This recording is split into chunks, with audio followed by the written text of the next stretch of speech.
think one thing that we don't really address is how different identities kind of define our struggle. So, I mean, like for example, Nigeria. Now, I mean, how to reconcile Southern Nigeria and like Northern Nigeria is a really complex issue. But I just think that at some point, like our people need to just address how we're being so dominated by other people's beliefs. But when you look at a Nigeria and the long history of like all the things they've done, it's not to romanticize it, but I think the very tangible thing is our relationship like with one another. And it's severed in a lot of ways. So I think that going back and looking at the history, we have examples of different just different African empires that were able to forge alliances, even though they didn't necessarily agree with everything. So I just think that in terms of like tangible things, I think one of the things that we need to work on, and especially just with the way the borders are set up, like in just the whole 54 countries, a lot of that doesn't make sense. And I think a tangible thing to do that has to be reconstructed by our own people. So I think it's not too far off to That's say, a good point. how do we like That's a good point. But how do we do that though? Because I wanted to touch on that. Yeah. Like, how do we? Because Yeah. like these borders are a big problem in Africa. Literally, like you can't even do business. Like you could be in Freetown, you can't do business in Liberia, which is like insane. So how do we attack that problem? Like, so like for me, one of the things that I've seen what institutions kind of lasted the longest throughout history, because I think that for too long we try to make other people's institutions work for us, and they don't work.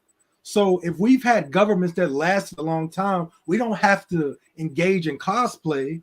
But if we have a reference point to which we can work from, then we can build on that. Because I just think that like the Akan, the Yoruba, it's not just a religion, or various religious groups have their own language or whatnot, but it's more sustainable to even, let's say, build like build a Yoruba land in Cuba, or build like a Bakongo country like in Brazil. That's not crazy because it's enough people, rather than trying to get people to become Catholic and all they're gonna do is just it's just like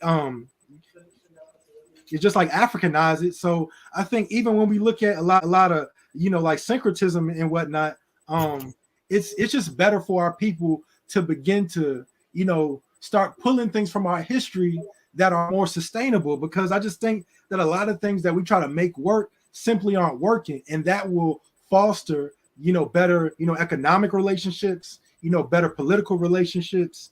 And that's a real thing, because when we look at the crazy stuff happening with South Africans, and I think it's Rwandans, correct me if I'm wrong, but a lot of the ethnic issues we're not dealing with, and that's a very real thing. Because if we can't go somewhere, in perfect example, like North Africa, a lot of people think that Arabs are the true Africans, yet they have no relationship to it. They're invaders. So I'm saying that in order for us to be able to have functional Pan-African unity, we have to work on these different relationships and begin to create Pan-African movements, especially in places where we're weak. Like a North Africa, like Sudan, and especially how cultural like imperialism is just devastating like certain populations that don't even have consciousness. It's really important that we start to create relationships with one another that can really spur on like a new liberation movement.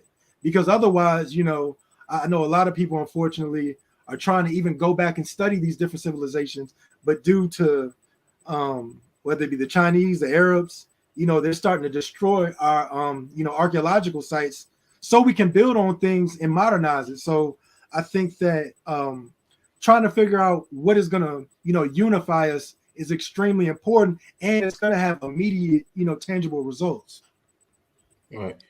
I agree, and I'd like to add to that. Like, I think that first you have to have the relationships. Second, you have to have the economic ability. And then third, you have to produce.